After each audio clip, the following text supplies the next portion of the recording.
सामर्थी पराक्रमी सर्वश्रेष्ठ और हमारे जीवित परमेश्वर यहोवा, उसके प्रिय पुत्र प्रभु यीशु और पवित्र आत्मा के नाम में मैं आप सभी का स्वागत करता हूं, आप सभी को सलाम करता हूं और मैं शुक्रगुजार हूं, मैं धन्यवाद देता हूं इस हिंदुस्तानी कम्युनिस्ट चर्च पिंपरी पासबान और पास्टरेट कमेटी का कि आज का ये समय मुझे दिया गया कि आप सभी के बीच में आकर परमेश्वर के वचन की सेवकाई को मैं कर सकूं।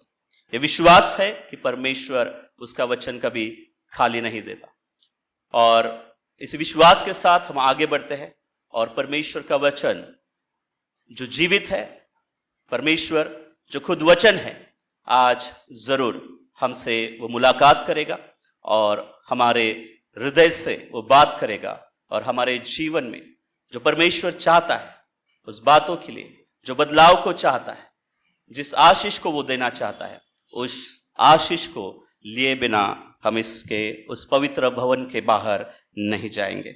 आइए इस वक्त हम प्रार्थना करेंगे और आगे का समय परमेश्वर के हाथ में सौंप देंगे। हम परमेश्वर पिता आपका धन्यवाद देते हैं, शुक्रगुजार है, आपकी स्तुति प्रशंसा करते हैं, सारा आदर सारा मान और महिमा आपको समर्पित करते हैं।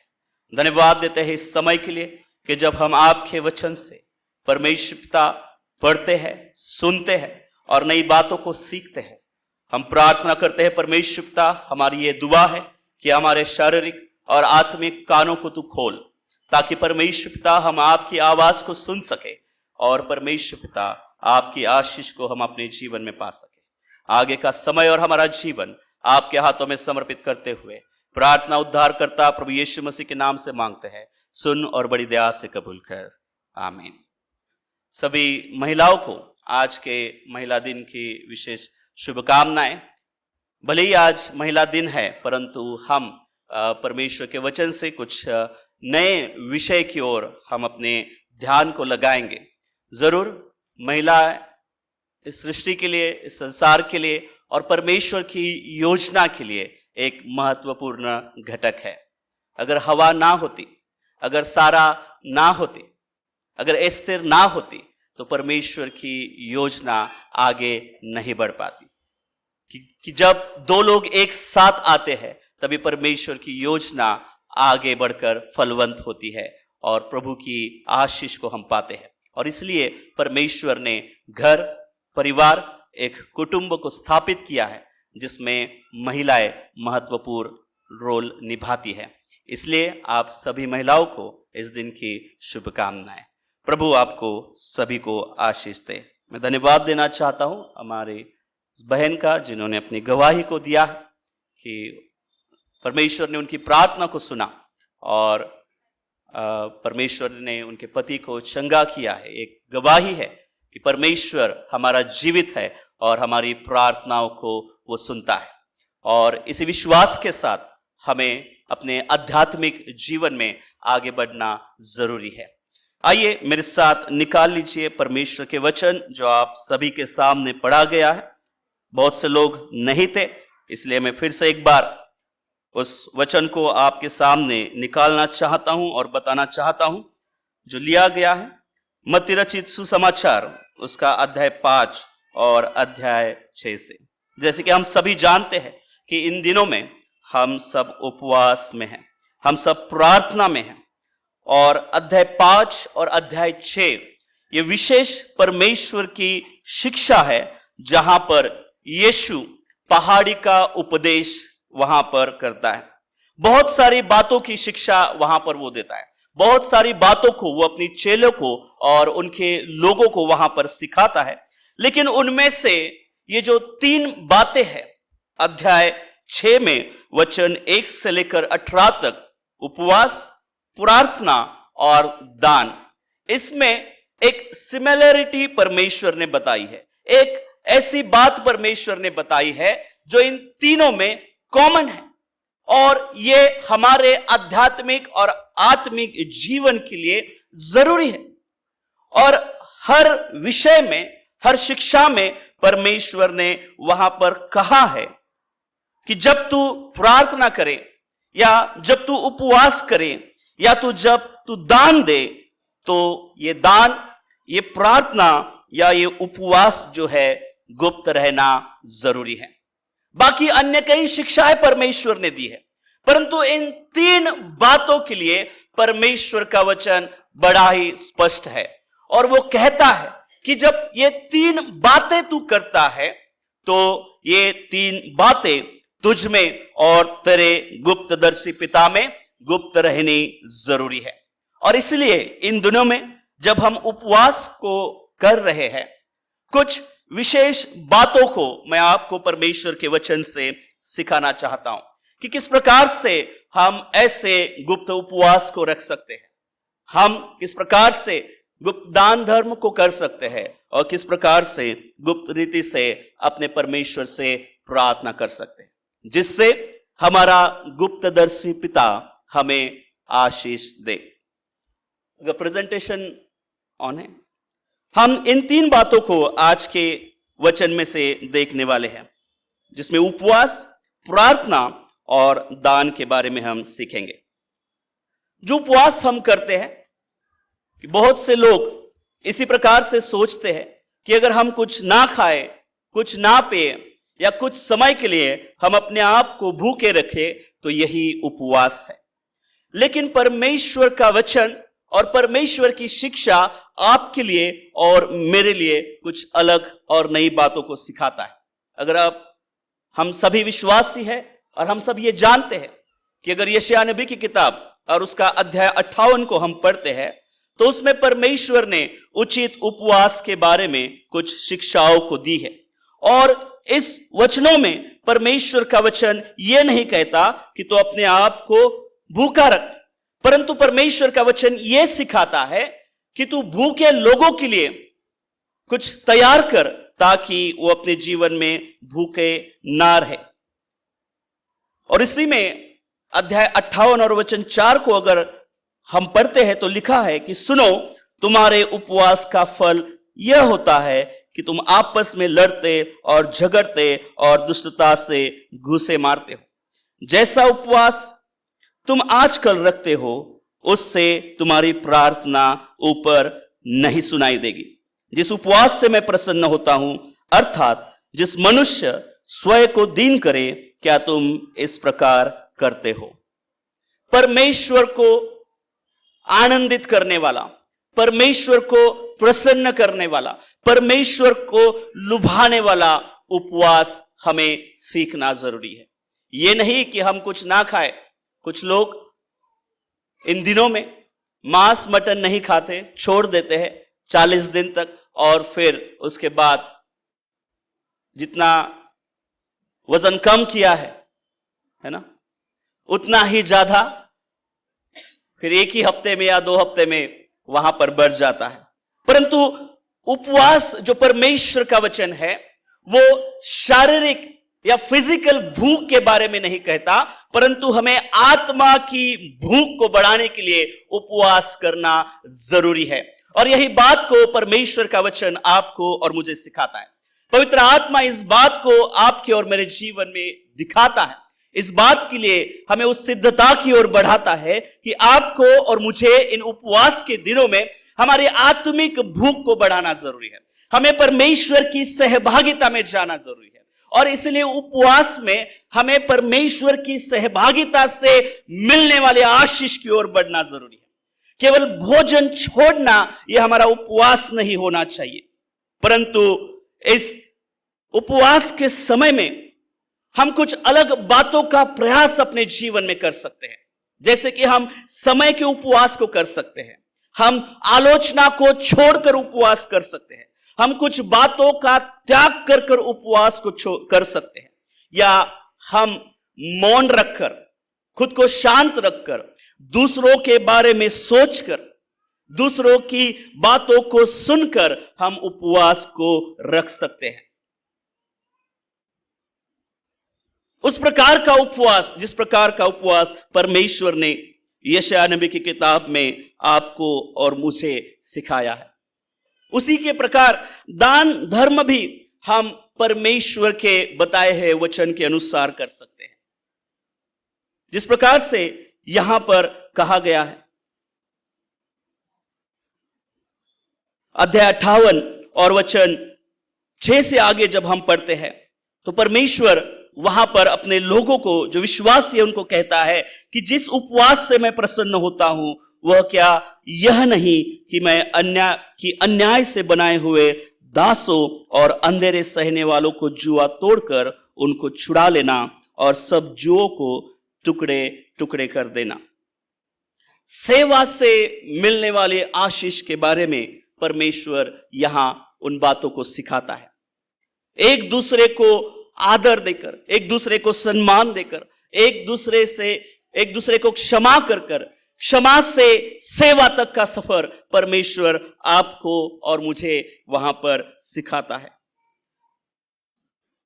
जो पवित्र शून्यता है उसका जो अंतिम चरण केवल खाली रहना नहीं है, अपने आप को रिक्त करना नहीं, परंतु परमेश्वर के ऐसे स्वभाव को अपने अंदर डालना है जिससे हमारा प्रकाश लोगों तक पहुंच सके।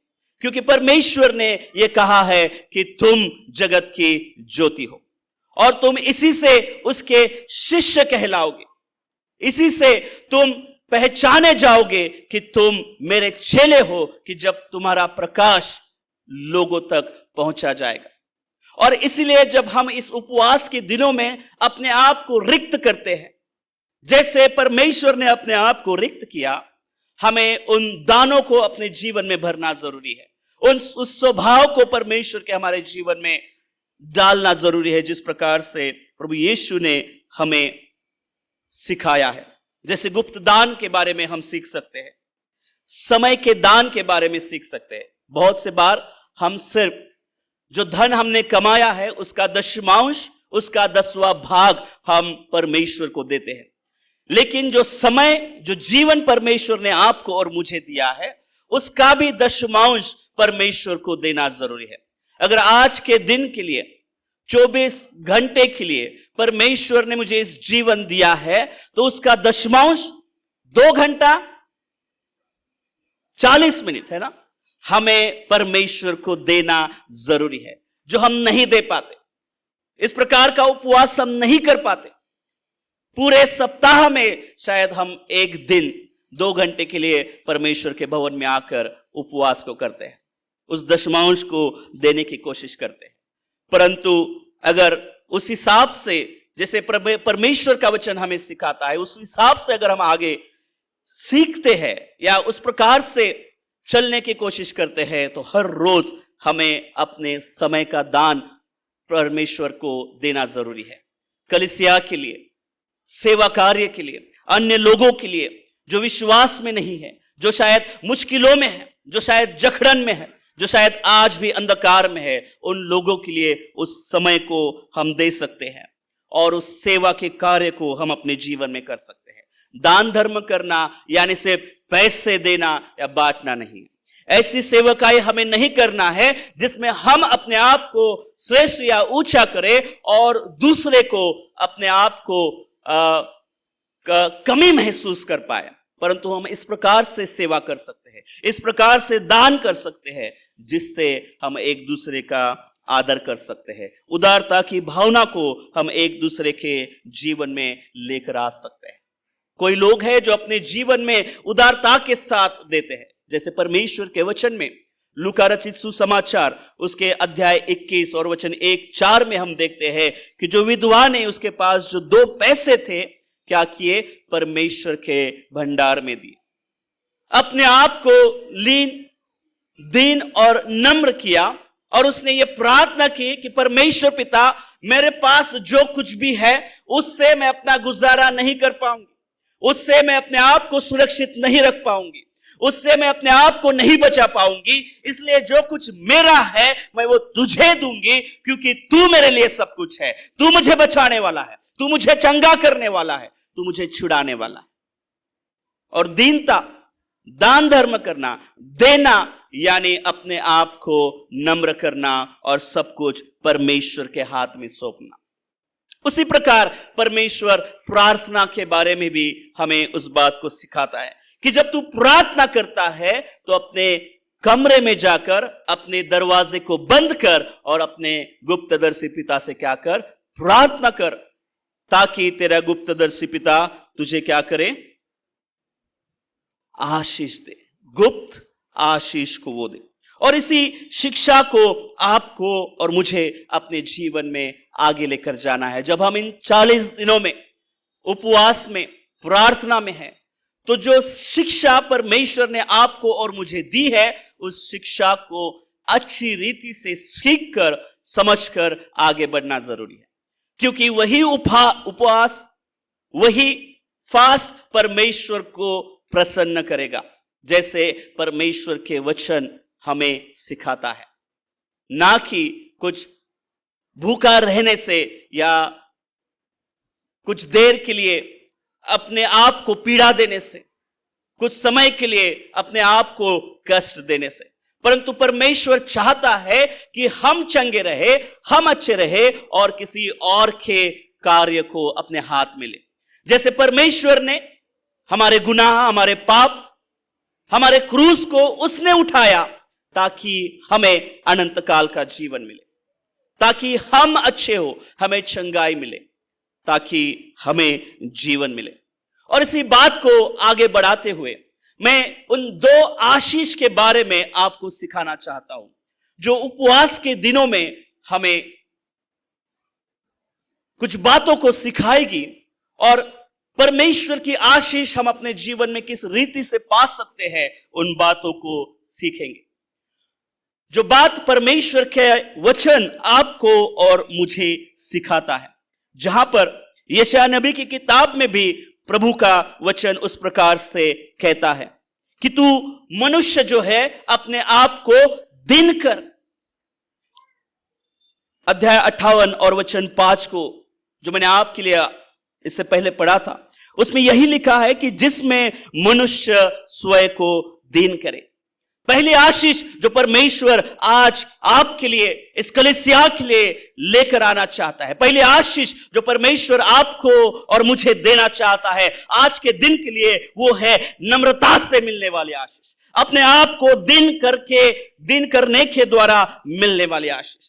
क्योंकि ये परमेश्वर की चाह है, परमेश्वर की इच्छा है कि परमेश्वर के लोग अपने आप को लीन और नम्र करें।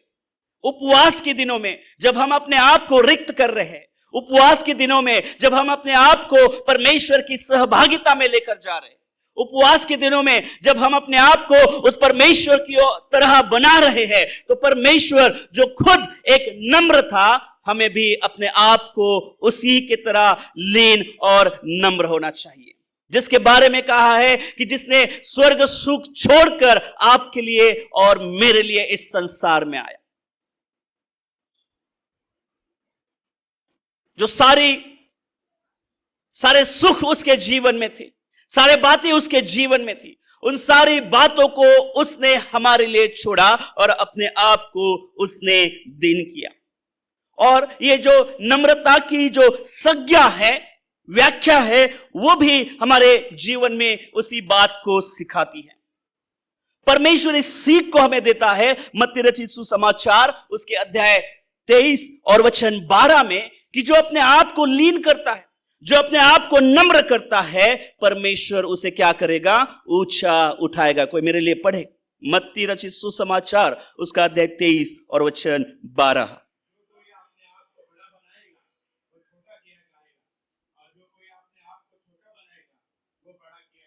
जो अपने आप को छोटा करेगा उसको बड़ा किया जाएगा। अपने आप को छोटा करना मतलब अपने आप का तिरस्कार करना नहीं है, अपने आप को झूठा ठहराना नहीं है, अपने आप को कम समझना नहीं है, अपने आप को कि मैं कुछ नहीं कर सकता, मैं कुछ नहीं हूं, मेरे जीवन में कोई नहीं है, इस प्रकार का सोचना नहीं है, परंतु अपने आप को परमेश्वर की ओर सौंप देना है। अपने आप का तिरस्कार करना नहीं है, अपने आप का क्रोध करना नहीं है, अपने आप को नीचा दिखाना नहीं है, परंतु इस संसार को, अपने विश्वास को, अपने प्रियजनों को, ये अपने कलीसिया को ये दिखाना है कि मैं अपने आप के ऊपर डिपेंडेंट नहीं हूं, लेकिन मेरा परमेश्वर है जो मेरे जीवन में सब कुछ है। मेरा परमेश्वर है जो मेरे जीवन में जो मुझे चंगाई देने वाला है। मेरा परमेश्वर है जो मेरे जीवन में मुझे उद्धार देने वाला है। मेरा काम कुछ नहीं है, मेरी कमाई कुछ नहीं है, मेरा घर, मेरी पहचान कुछ नहीं है, मेरा नाम कुछ नहीं है, परंतु जो कुछ भी आज मेरे जीवन में है वो मेरा परमेश्वर है, और मेरे जीवन में मेरा परमेश्वर मुझे ऊंचा करने वाला है। और इसलिए परमेश्वर का वचन इस बात को सिखाता है कि जो कोई अपने आप को छोटा करता है, यानी अपना तिरस्कार करना नहीं है, अपने आप को पीछे खींचना नहीं है, परंतु अपनी अवलंबता को परमेश्वर के हाथ में सौंपना है, जिसमें हम अपने आप के लिए ना सोचते हुए परमेश्वर मेरे जीवन से क्या चाहता है वो सोचना ज्यादा जरूरी है। कि परमेश्वर मुझसे क्या सेवकाई करना चाहता है उसके बारे में सोचना ज्यादा जरूरी है। मैं क्या चाहता हूं, मैं क्या मांग सकता हूं, मुझे परमेश्वर क्या दे सकता है, इससे ज्यादा परमेश्वर मेरे जीवन से क्या चाहता है, परमेश्वर की इच्छा क्या है, ये जानना ही अपने आप में नम्र होना है। और वही व्यक्ति प्रार्थना कर सकता है जो अपने आप को नम्र करता है।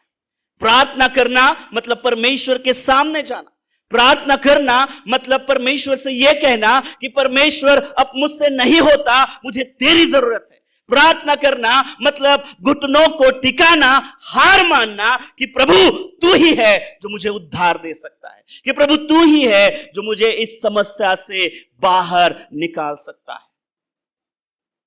और उसी नम्रता के बारे में परमेश्वर आज आपको और मुझे सिखाता है। ऐसे बहुत से वचन है जो परमेश्वर के वचन से हम सीख सकते हैं कि परमेश्वर नम्र लोगों के लिए, परमेश्वर का हृदय टूटता है।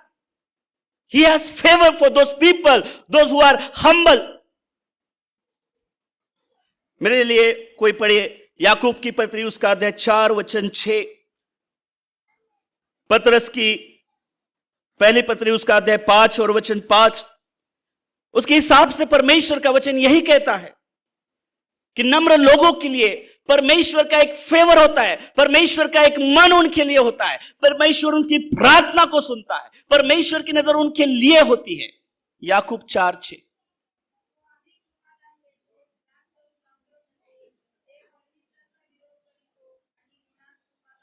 आणि तो वरिष्ठांचा विरोध करतो आणि दिनास कृपादान देतो असं देवाचं वचन त्या ठिकाणी सांगतं।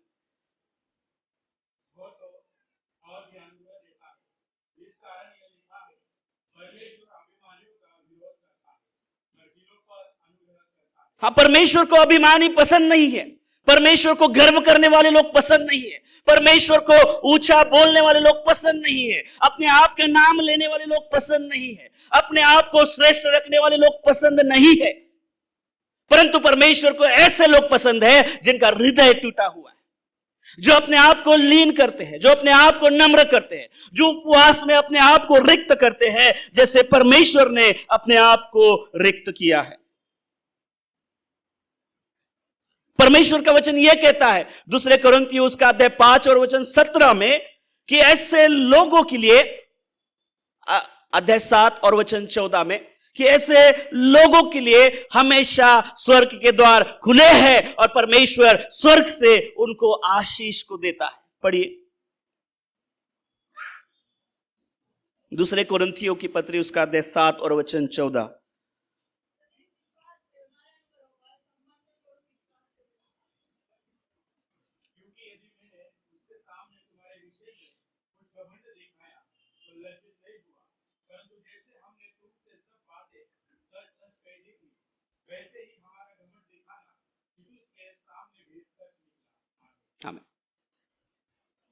कि प्रभु चाहता है कि हम अपने जीवन में उस घमंड को ना दिखाएं, उस गर्व को ना दिखाएं। हम क्या है, मेरा रुतबा क्या है, मेरा नाम क्या है, मैं कौन हूं और कहां से आया हूं, इससे ज्यादा महत्वपूर्ण है कि मैं किसका हूं और मुझे किसने और किस वजह से इस संसार में भेजा है। जहां आप हो, जिस परिवार में आप हो, जहां आप काम कर रहे हो, परमेश्वर की योजना है जो आपसे पूरी होने वाली है। अगर वहां पर हम अपने आप को आगे करें तो शायद परमेश्वर उसकी योजना को पूरा नहीं कर पाएगा। अपने आप को रिक्त करना यह परमेश्वर से दिया हुआ एक फल है, एक दान है जो आपको और मुझे स्वीकार करना जरूरी है। एम्प्टिंग सेल्फ, खुद को रिक्त करना। फिलिपियों की पत्री उसका अध्याय 2 और वचन 7 और 8 में जो कहता है, पौलुस कलीसिया को सिखाता है कि जैसे प्रभु यीशु ने अपने आप को रिक्त किया और दास के रूप को धारण किया, वो चाहता है प्रभु यीशु, परमेश्वर, मसीहा, यहोवा, कि उसके दास, उसके लोग, उसके विश्वासी, उसके आराधक अपने आप को रिक्त करें। ये परमेश्वर की आज्ञा है, ये उसकी कमांड है और वो हमें सीखना जरूरी है। अगर हम अपने जीवन में परमेश्वर की आशीष को पाना चाहते हैं, इस उपवास के दिनों में जब हम अपने आप को रिक्त करते हैं, तो परमेश्वर के उस स्वभाव को अपने जीवन में लेकर आओ जो हमें, आपके और मुझे जीवन में परमेश्वर की आशीष को लेकर आएगा। और इसलिए हमें प्रदर्शन नहीं करना है। दान धर्म करते वक्त, प्रार्थना करते वक्त, उपवास करते वक्त अगर हम ये करते हैं तो हम अभिमान को करते हैं, अपने जीवन में अभिमान को लेकर आते हैं, अपने जीवन में गर्व को लेकर आते हैं कि हाँ देख, मैं कर रहा हूं, मैं परमेश्वर के लिए कर रहा हूं, मैं उसके लिए कर रहा हूं, वो परमेश्वर के लिए जिस परमेश्वर ने इस संसार को बनाया है, अपनी अपनी अपनी वाणी के द्वारा उसने सब कुछ बनाया है, उस परमेश्वर के लिए हम क्या कर सकते हैं। लेकिन हम बड़े ही गर्व और अभिमान से कहते हैं कि मैं परमेश्वर के लिए उपवास को कर रहा हूं, और ये परमेश्वर को नापसंद है। और इसलिए वो कहता है, इस बात को सिखाता है कि जब तू उपवास करता है तो अपने गुप्तदर्शी पिता से, गुप्त रीति से तू क्या कर, उपवास को कर। अपने सिर पर तेल लगा, खुश रहे, आनंदित रहे, परंतु ऐसा उपवास कर कि लोग नहीं जान सके, परंतु सिर्फ तेरा परमेश्वर जान सके कि तू उपवास कर रहा है। दिखावा परमेश्वर को पसंद नहीं है। उस चुंगी लेने वाले के उदाहरण के द्वारा जो लूका रचित सुसमाचार उसके अध्याय 18 में परमेश्वर सिखाता है कि उसने दूर रहकर परमेश्वर से दया मांगी, परमेश्वर से प्रार्थना की, आराधना की कि तू मुझ पर दया कर और मैं पापी हूं।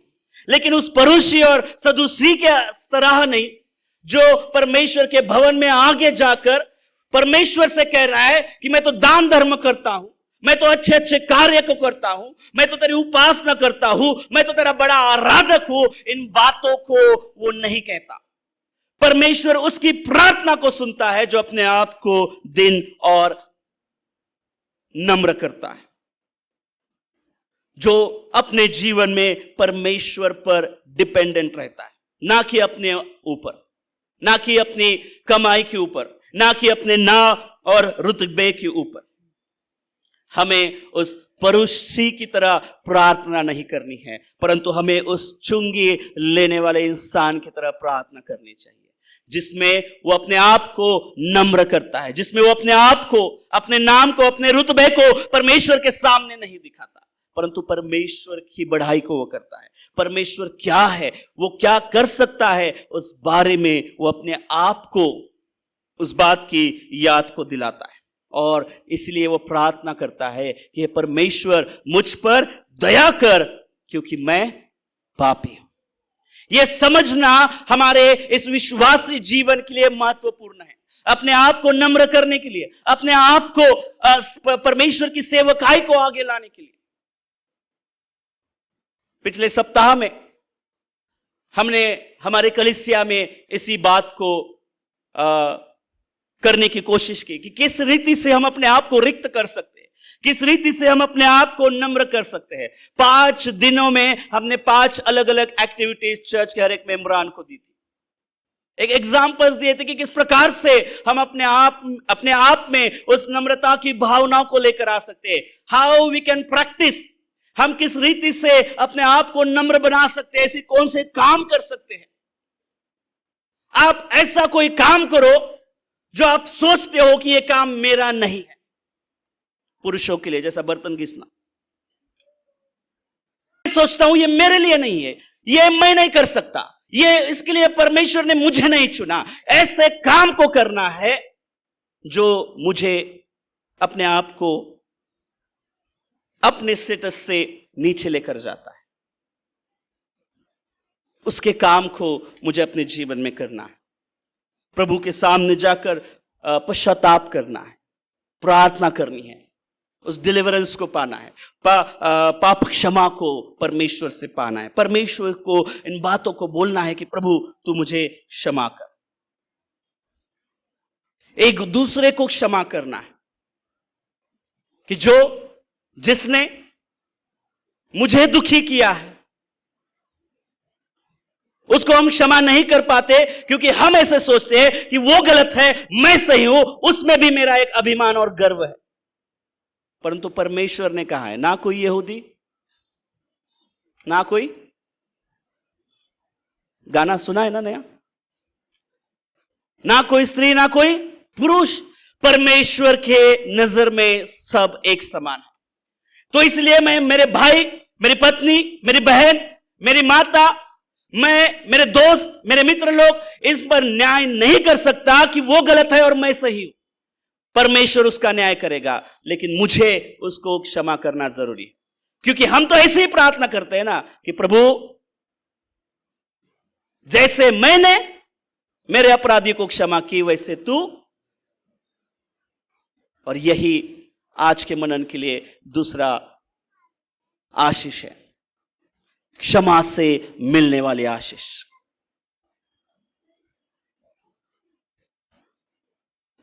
हम इस आशीष को नहीं पाना चाहते, हमें इसके द्वारा मिलने वाले आशीष की ओर नहीं देखना चाहते, परंतु परमेश्वर का वचन यही है, परमेश्वर का वचन यही सिखाता है कि जब तक हम अपने आप को, अपने लोगों को, अपने भाई को क्षमा नहीं करते, प्रेम नहीं करते, जैसा प्रेम मैं अपने आप को करता हूं उस प्रकार से मेरे भाई को नहीं करता, तब तक परमेश्वर के द्वारा मैं अपने जीवन में आशीष को नहीं पा सकता।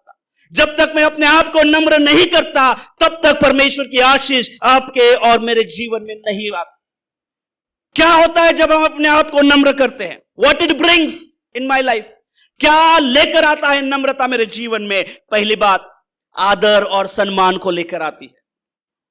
नीति वचन उसका अध्याय 15 और वचन 15 को अगर आप पढ़ते हैं तो परमेश्वर का वचन उस बात को सिखाता है कि परमेश्वर की आशीष मेरे जीवन में चाहिए। अगर मैं अपने आप को नम्र करता हूं तो परमेश्वर मुझे मेरे जीवन में आदर और सम्मान को देता है। हमें लगता है ना, मेरे जीवन में मुझे कोई आदर नहीं करता, मुझे कोई सम्मान नहीं करता, मेरा नाम कोई नहीं लेता। लोगों को चाहिए आजकल मेरे फॉलोअर्स बढ़े, मुझे लोग देखे, मेरे पीछे चले, मैं जो करता हूं, मैं जो पहनता हूं, मैं जैसे रहता हूं, लोगों को पसंद आए। परमेश्वर ने आपके लिए और मेरे लिए एक शॉर्टकट दिया। परमेश्वर कहता है तू नम्र हो, ये सारी बातें तेरे पीछे जरूर आएगी। पढ़िए 15 और 15।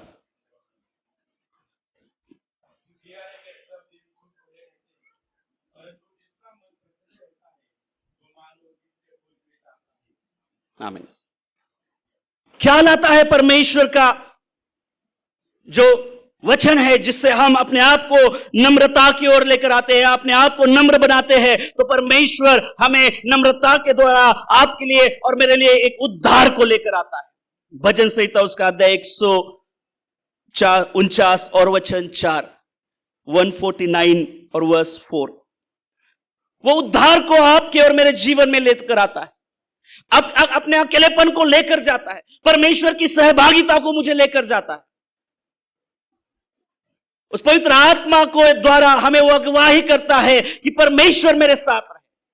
उस सेनाओं के यहोवा के सहभागिता में लेकर जाता है। वो सेनाओं का यहोवा अगर मेरे साथ है तो मुझे डर नहीं है, मेरे आगे और मेरे सामने कौन है। उस उद्धार को, उस सामर्थ्य को, उस पवित्रता को वो आपके और मेरे जीवन में लेकर आता है जब हम अपने आप को नम्र करते हैं। उस यूनिटी को, उस एकता को वो आपके और मेरे जीवन में लेकर आता है जब हम अपने आप को नम्र करते हैं। इफिसियों की पत्री उसका अध्याय 4 और वचन 2। घर टूटा है, एक दूसरे से मेल मिलाप नहीं है, अशांति है, बात नहीं कर रहे, मन मुटाव है, परमेश्वर का वचन कहता है अपने आप को नम्र बनो, अपने आप को कम करो, अपने आप को दिन बनाओ, परमेश्वर हमें क्या करेगा? ऊंचा उठाएगा। यह परमेश्वर के द्वारा नम्रता से मिलने वाली आशीष, अपने आप को रिक्त करने के द्वारा मिलने वाली आशीष है। एक दूसरे को आदर देने के द्वारा मिलने वाली आशीष है। एक दूसरे के लिए प्यार करने के द्वारा मिलने वाली आशीष है। परमेश्वर की आज्ञा मानने के द्वारा मिलने वाली आशीष है। परमेश्वर के वचन के अनुसार चलने वाली आशीष। पढ़िए।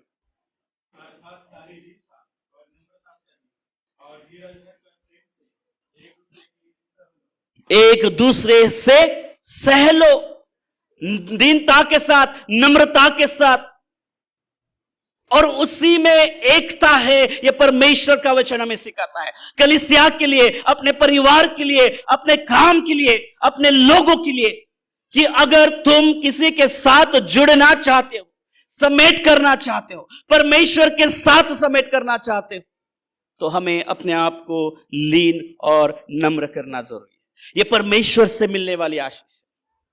दूसरी आशीष जो मैंने आपसे कहा कि क्षमा से मिलने वाली आशीष, कुलुस्सियों की पत्री उसका अध्याय 3 और वचन 13 कोई मेरे लिए पढ़े, जिसमें परमेश्वर का वचन हमसे इस बात को कहता है कि एक दूसरे के सह लो और एक दूसरे के अपराधों को क्या करो? क्षमा करो।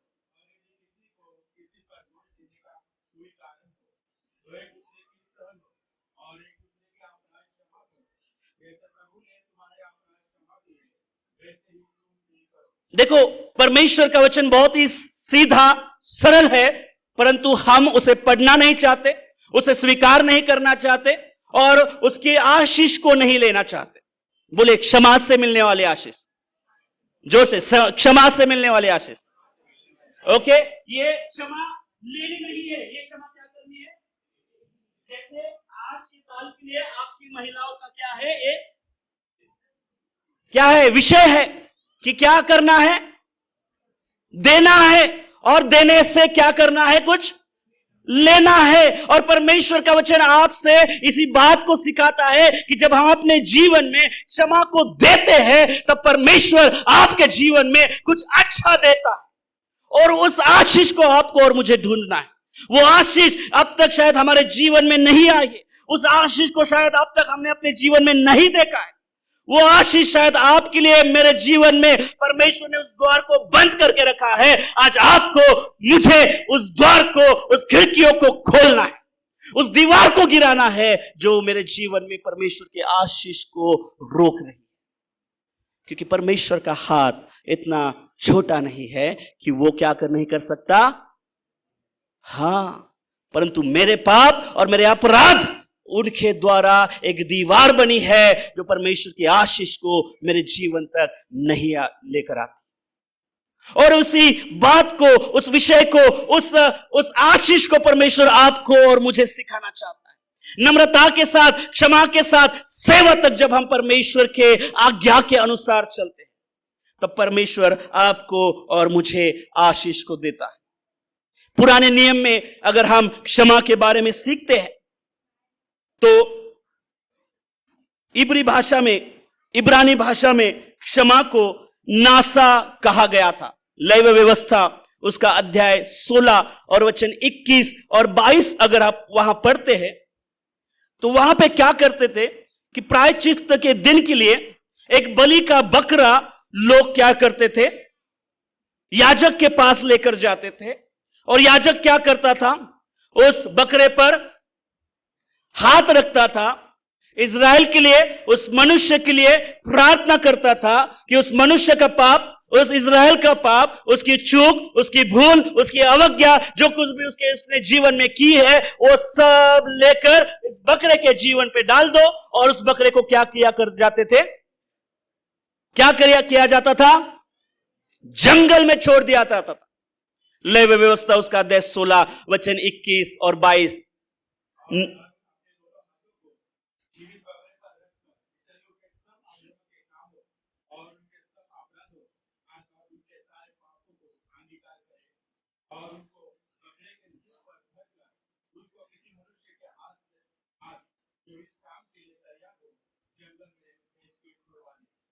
क्षमा का अर्थ यहां पर इस प्रकार से समझाया गया है। नासा इस शब्द का उपयोग, उच्चारण यहां पर किया गया है, जिसका अर्थ ऊपर उठाना या दूर लेकर जाना है। यह दाऊद ने समझ लिया था, उसने महसूस किया था, और इसलिए उसने जब पाप किया और परमेश्वर से क्षमा को पाया, तब उसने लिखा कि परमेश्वर तू ही है जो मेरे पाप, मेरे अपराध पूरब से पश्चिम जितनी दूर है उतने दूर क्या करता है, अपने पापों को दूर लेकर जाना, अपनी क्षमा को अपने जीवन में, ऐसी बातों को जो मैंने परमेश्वर के खिलाफ, परमेश्वर के विरोध में की है, मेरे भाई और मेरे बहन के विरोध में की है, या उसने मेरे विरोध में की है, हमें क्षमा करना है, हमें छोड़ देना है। कहां छोड़ना है? जंगल में छोड़ देना है। अभी बकरा लेकर आना, पास्टर आशीष के पास बोलना, पास्टर साहब प्रार्थना करो और जंगल में छोड़ा, पॉसिबल नहीं है। हम क्या करेंगे? उसने इतना बड़ा तो पाप नहीं किया कि उसके लिए मैं 13,000 का बकरा खरीदूं। मुश्किल है।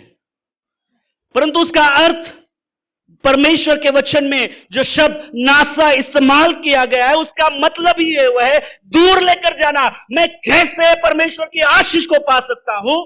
तो ऐसे लोगों ने जिन्होंने मुझे तड़पाया है, जिन्होंने मुझे दुख दिया है, जिसने मेरे विरोध में कुछ कहा है, बोला है, किया है, मेरा विश्वासघात किया है, उन सारी बातों को मैं दूर छोड़कर आऊं। और यही क्षमा का मतलब परमेश्वर आपको और मुझे सिखाता है। उसे नासा कहते हैं। उस प्रकार से मुझे क्षमा करना है जैसे परमेश्वर ने मुझे क्षमा किया है। परमेश्वर का वचन कहता है कलसिया 3:13 में, वैसे ही तू दूसरों को क्षमा कर। वर्टिकल रिश्ता वैसे ही होना चाहिए जैसे हॉरिजॉन्टल रिश्ता है, नाता है परमेश्वर का, जैसे मेरा और परमेश्वर का नाता है। परमेश्वर ने मेरे पाप, मेरे अपराध दूर छोड़ दिए। उसने नहीं देखा, पूरब से पश्चिम जितनी दूर है उतने मेरे अपराधों को उसने दूर किया है। वैसे ही मुझे मेरे अपराधियों के पाप, उनके अधर्म, उनके जो कुछ भी बातें उन्होंने मेरे खिलाफ की है, मुझे छोड़ देनी। तभी परमेश्वर के द्वारा जो आशीष है वो आपको और मुझे मेरे जीवन में मिल सकती है। किस प्रकार से हम क्षमा कर सकते हैं? मत्ती रचित सुसमाचार उसका अध्याय 18 वचन 23 और 25 यूनानी भाषा में, ग्रीक भाषा में जो दूसरा यहां पर अर्थ लिखा है क्षमा के लिए, जो शब्द उच्चारण किया गया है वो अफियमी है, जिसका मतलब छोड़ देना, जाने देना, रद्द करना है। उस अध्याय को हम पढ़ते हैं तो उस अध्याय में इस शब्द का उपयोग किया गया है, जिसका अर्थ है जो कानूनी जो लेन देन है अब सब पूरा हो गया है, अब उस व्यक्ति पर आपका कुछ बाकी नहीं है।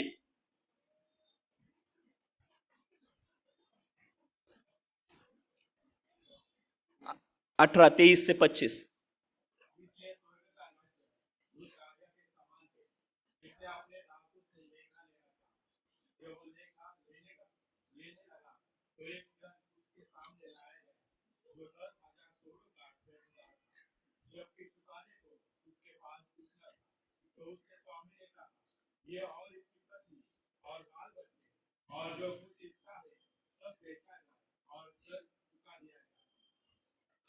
परमेश्वर का राज्य उस राजा के समान है।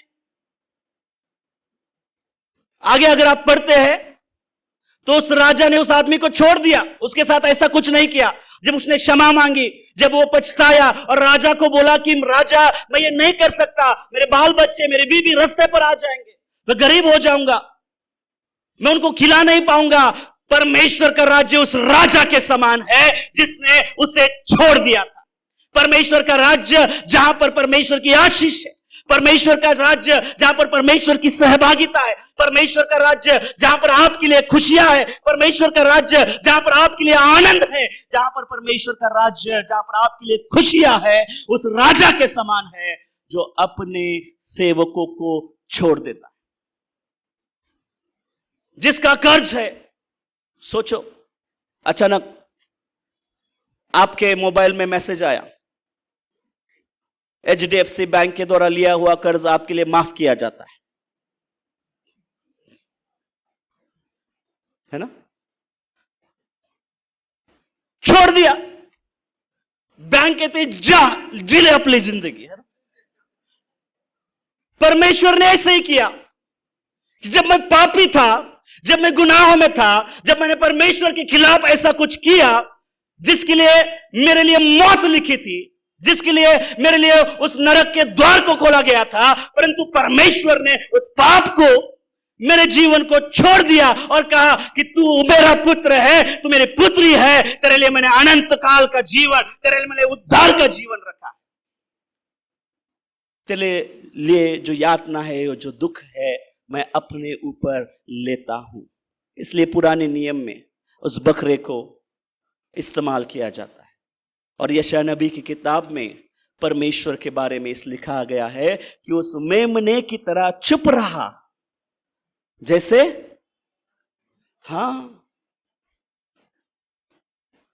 परमेश्वर हमारे लिए वो बकरा, वो मेमना बना, जिसने हमारे अपराधों को उसके सर पर लिया, उस कांटों के मुकुट को सहा।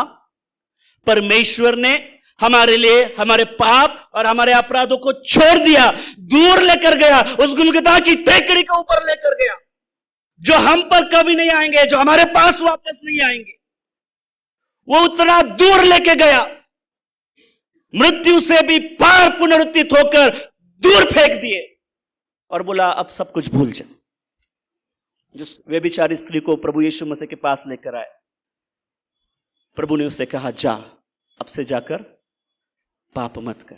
मतलब अब तक जो हुआ है मैं भूल चुका हूं, मैंने छोड़ दिया है। परमेश्वर का वचन कहता है तू ऐसे क्षमा कर जैसे परमेश्वर ने तुझे क्षमा की है। परंतु मेरी प्रार्थना तो यह है कि जैसे मैंने क्षमा किया है वैसे तू क्षमा कर। तो प्रभु वैसे ही क्षमा करता है ना। परमेश्वर कहता है भूलूंगा नहीं। हम भी वैसे कहते हैं ना, चल मैंने माफ किया लेकिन भूलूंगा नहीं तूने क्या किया, है ना। चल जा मैंने छोड़ दिया, याद रखूंगा। लेकिन जैसे हमने अपने अपराधियों को क्षमा किया है वैसे ही तू मेरे अपराधों को क्षमा कर। लेकिन प्रभु का वचन क्या कहता है, जैसे परमेश्वर ने तुझे क्षमा किया है वैसे तू तेरे अपराधियों को क्षमा कर, तभी मेरी आशीष मेरे जीवन में आ सकती है। तीसरी प्रकार की क्षमा, कैसे हम क्षमा कर सकते हैं, कैसे क्षमा के द्वारा अपने जीवन में परमेश्वर की आशीष को पा सकते हैं। मत्ती रचित सुसमाचार उसका अध्याय 18 वचन 21 से लेकर 35 तक अगर हम पढ़ते हैं तो वहां पे खरिजोमाय इस यूनानी ग्रीक शब्द का इस्तेमाल किया गया है, जिसका अर्थ अनुग्रह का उपहार देना है।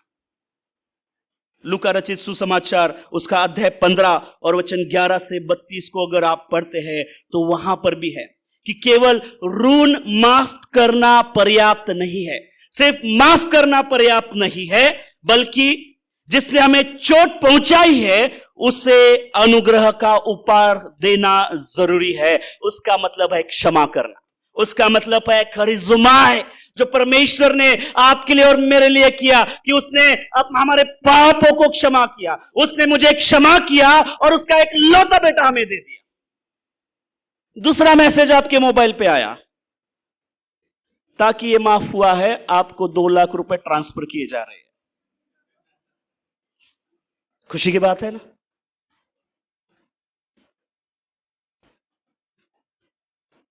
परमेश्वर ने भी ऐसे ही किया है।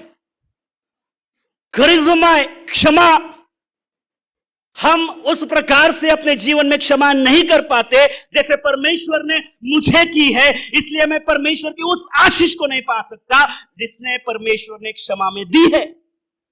मैं उस प्रकार से क्षमा कर रहा हूं जैसे मैं सोचता हूं, जैसे मुझे मतलब है, जिससे मेरा अच्छा हो सकता है, जिससे मेरा भला हो सकता है, जिससे मैं किसी व्यक्ति को अपने काबू में रख सकता हूं, उस प्रकार से मैं उसको क्षमा करता कि जब जरूरत पड़े फिर से गर्दन पकड़ूंगा, फिर से लेकर आऊंगा।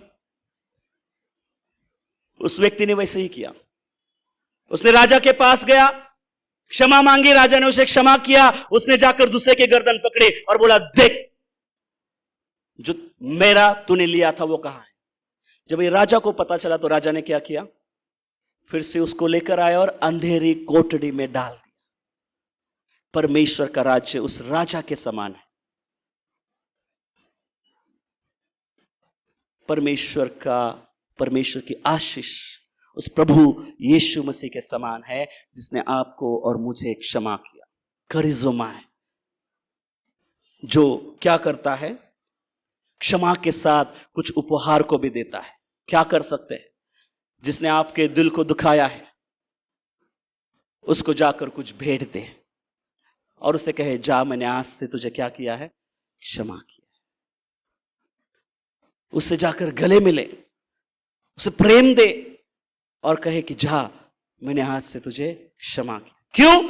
क्योंकि मैं परमेश्वर से आशीष पाना चाहता हूं। उस क्षमा में मेरे लिए परमेश्वर ने आशीष को रखा है। अगर उसको मैं पाना चाहता हूं तो मुझे भी उस प्रकार से क्षमा करनी चाहिए जैसे परमेश्वर का वचन आपको और मुझे सिखाता है।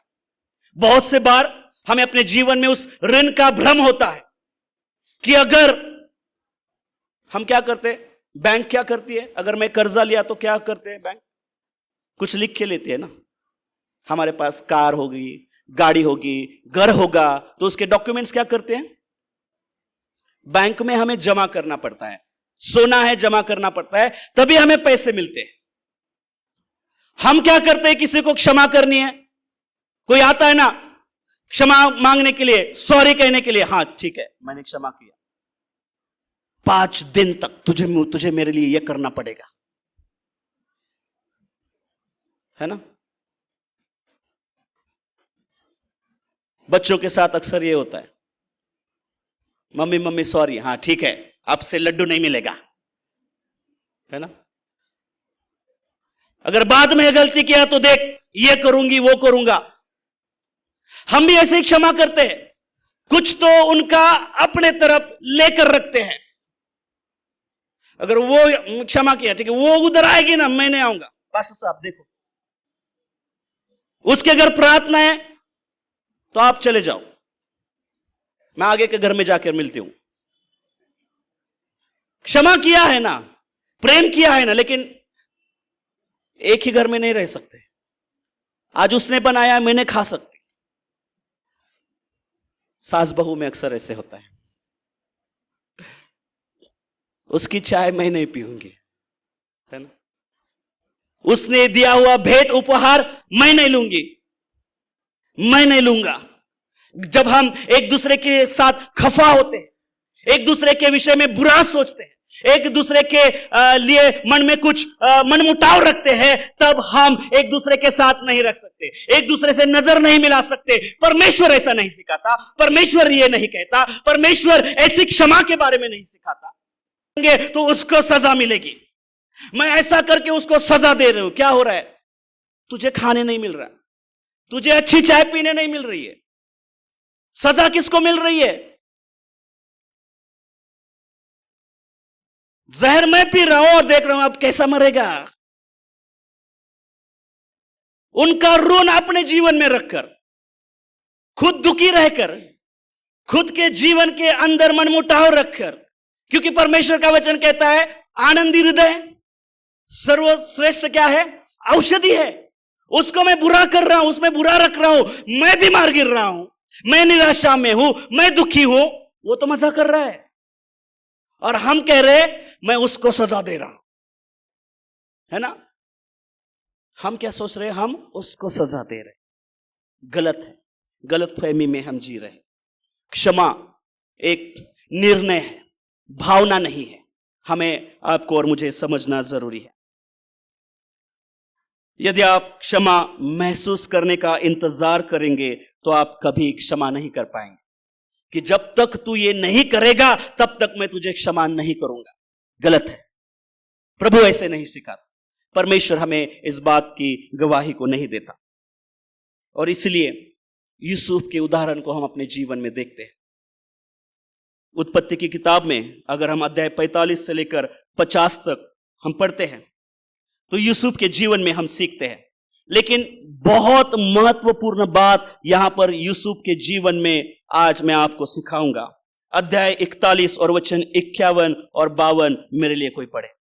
देखो, जब यूसुफ आशीषित हुआ, धनी हुआ, और जब उसने अपने जीवन में अपने 2 बेटे को पाया, तो उसने क्या किया? पहले का नाम मनश्शे रखा और दूसरे का नाम एफ्राइम रखा। देखो, इसमें आशीष है। अगर आज हमें परमेश्वर की आशीष को पाना है, तो आज हमें इस बात को समझना बहुत जरूरी है।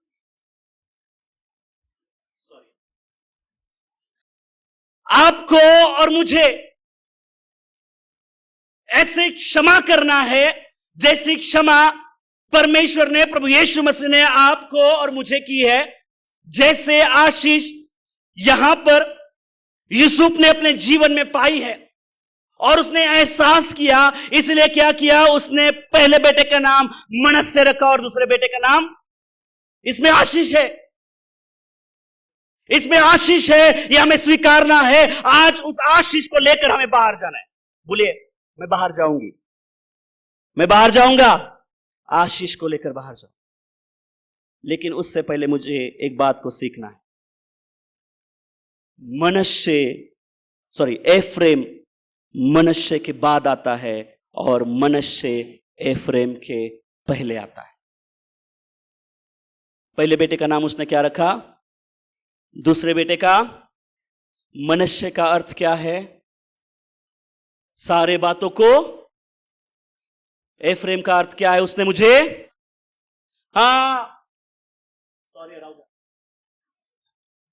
क्या है अर्थ? क्या है?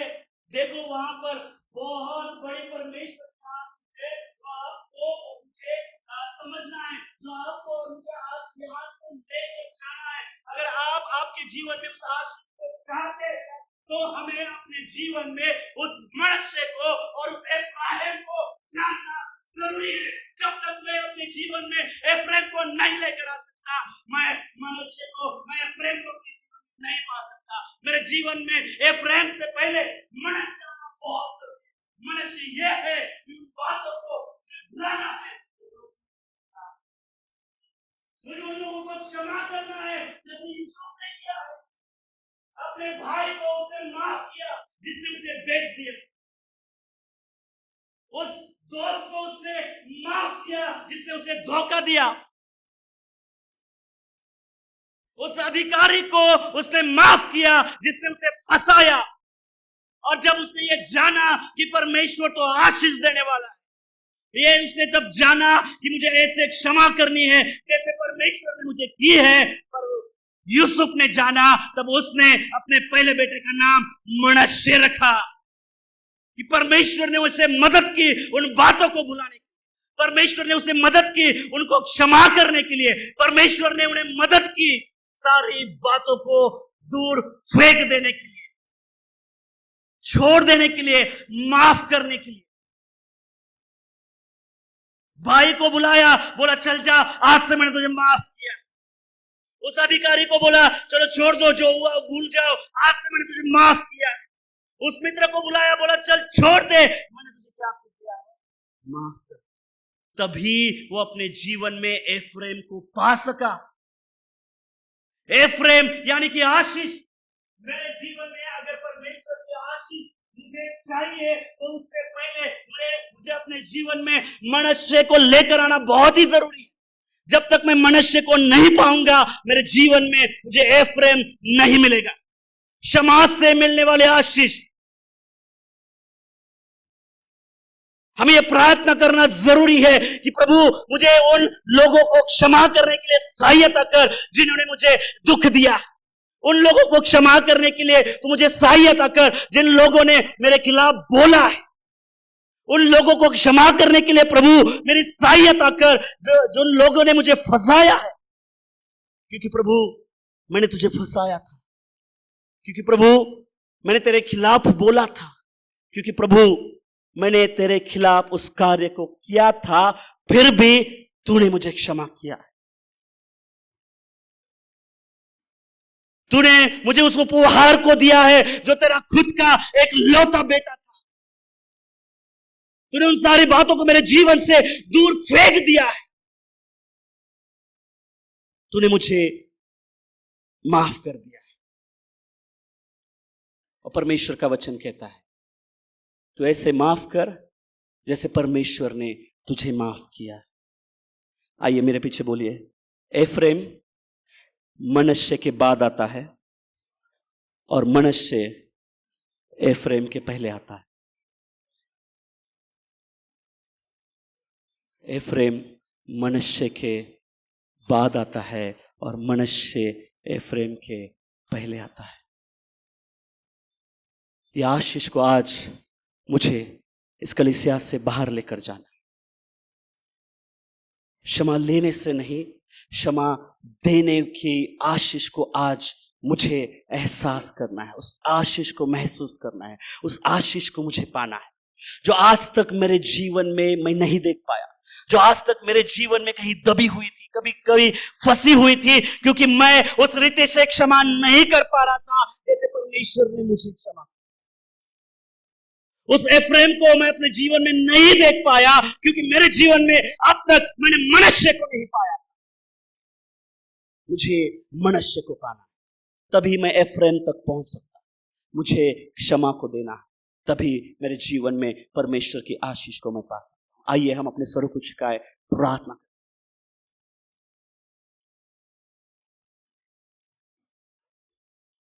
सर्वश्रेष्ठ, सर्वज्ञानी, पराक्रमी, सामर्थी,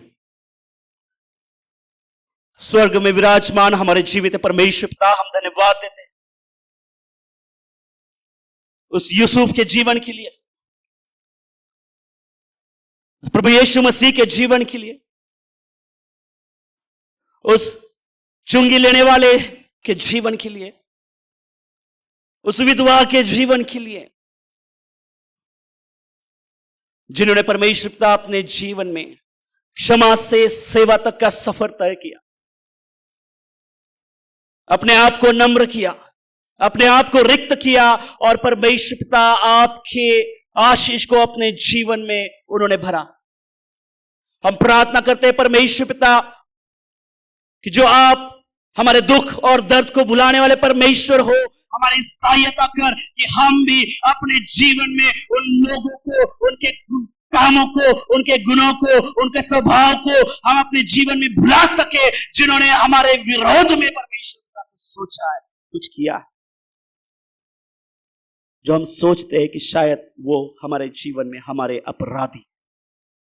क्योंकि तेरा वचन कहता है प्रभु, तू अपने अपराधियों को क्षमा कर जैसे तूने मेरे अपराधों को क्षमा। आज परमेश्वर पिता आपके इस पवित्र भवन में, परमेश्वर पिता उसके घर में, परमेश्वर पिता जहां पर आपकी उपस्थिति है, पवित्र आत्मा के द्वारा प्रभु परमेश्वर पिता, और आज की इस वचन के द्वारा प्रभु परमेश्वर पिता, जब आज तू हमसे बात करता है प्रभु, आज तूने हमसे बात की है प्रभु, हमें उस बात को भुलाने के लिए हमारी मदद, उस मनुष्य को हमारे जीवन में लाने के लिए मदद, जिन लोगों को तू आज हमें दिखा रहा है, जिन बातों को, जिस घटनाओं को तू आज परमेश्वर पिता तेरे लोगों को, तेरे दासों को दिखा रहा है, ये तेरा कार्य है, ये तेरे पवित्र आत्मा का कार्य है जो इन लोगों के जीवन में हो रहा है। उन लोगों को तू दिखा रहा है, उनके नामों को तू उनके जीवन में लेकर आ रहा है प्रभु, जिनको क्षमा करने की जरूरत है, और वहां पर प्रभु तेरी आशीष छिपी।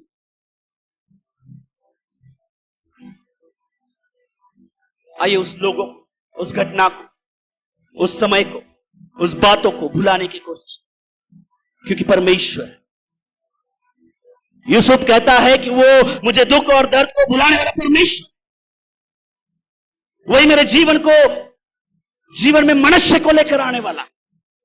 अगर मैं आशीष को चाहता हूं, अगर मैं एफ्रेम को चाहता हूं, तो मुझे यह समझना जरूरी है कि प्रभु एफ्रेम मनुष्य के बाद आता है और मनुष्य एफ्रेम के पहले आता है। प्रभु आज मेरे जीवन में तू मनुष्य को लेकर, एक दूसरे को क्षमा करने के लिए तू मुझे सहायता, और उस आशीष को पाने के लिए तू सहायता। इन दिनों में जब हम उपवास में है, प्रार्थना में, दान करते हैं, एक दूसरे को देते हैं, परमेश्वर पिता तू देख, क्योंकि तू देखने वाला पिता है। तू कार्य करने वाला पिता। तेरा वचन कहता है जो डींगा आंकते हैं, जो अभिमानी है, जो गर्व है, जो बड़ी बड़ी प्रार्थना, लंबी प्रार्थना करते हैं, जो उपवास को दिखाते हैं, जो दान धर्म को दिखाते हैं, तूने उनको उनका प्रतिफल दे दिया। परंतु आज हम ऐसे गुप्त उपवास को करना चाहिए, ऐसी उस गुप्त प्रार्थना को करना चाहिए, उस ऐसे गुप्त दान को हम देना चाहते हैं जो तू सिखाता है, तेरे वचन ने आज हम तक लेकर आया है। यहां उपस्थित हर एक के जीवन को व्यक्तिगत पर्सनली प्रभु परमेश्वर का स्पर्श कर। जिन लोगों के नाम हमने सोचे, प्रभु हम उनको क्षमा कर। भूलते हैं प्रभु परमेश्वर पिता जो उन्होंने हमारे खिलाफ किया, भूल जाते हैं परमेश्वर पिता जिन लोगों ने हमारे खिलाफ बातें की, हम भूलना चाहते हैं प्रभु, हम छोड़ देना चाहते हैं प्रभु, हम कुछ उपहार देना चाहते हैं जैसे तूने किया, जैसे तूने दिया। प्रभु हमारी साई हमारे जीवन में एफ्रेम तूने प्रार्थना सुनी, तूने लोगों को देखा, उनके विचारों को देखा प्रभु, जिन्होंने माफ किया प्रभु तूने उनको देखा है प्रभु।